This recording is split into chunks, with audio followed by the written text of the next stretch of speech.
most important thing remains the same, whether it's digital transformation or any other objective, which is to get your people structure, your organization structure right, and have a bunch of people who are really motivated about coming to office every day and giving their best. And I think if you get that right, you will almost always succeed. Obviously, the other big parameter is understanding your customers well and always staying true to them. So I've often set up teams where I've hired people based on the philosophies that we were set out on, and normally that's a relatively smooth process. I think the biggest challenge I've ever faced is taking on a large team that I took on in Policybazaar, where I did not necessarily have everybody aligned to the vision that was there, and then to prune that team, let go of a few people, hire a few. That was a traumatic time for me actually, because I had never ever let go of people before, and then that was tough. That was a tough few months, but eventually people did understand the vision that was being driven, and alignment came in. What we essentially did was that we got rid of so-called process of project management and overall management, and we only had builders and producers. So today, if you look at my team, I must be running one of the largest teams with no project managers. All of our technology leads actually code themselves. The biggest advantage that we get is everybody respects their senior because they know that their seniors can also do their jobs.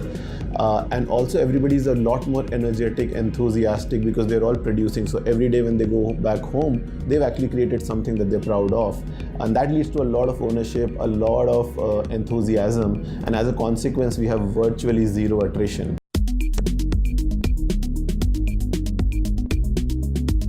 Employee satisfaction, motivation is one of the prime parameters for anybody who's leading a team, and I'll tell you why it plays a massive role in transformation. There are two aspects of work for any team. One is the delivery side, which is taking care of identified tasks, and the other is the creative side, which is coming up with new ambitions, right?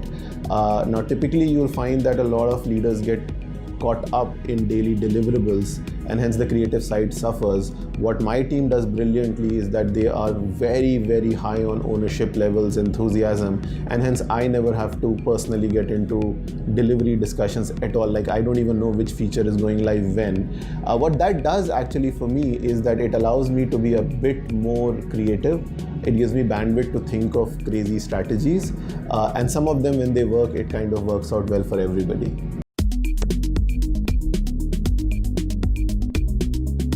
My biggest advice to any C-suite person is do not get carried away with timelines, deliveries. If anybody looks back at the last couple of years, they'll find at least 80% of the times the timelines meant nothing. I think focus on the consumer, focus on creating delta, and give your team some breathing space such that they feel like they own the project rather than just being operators in that project.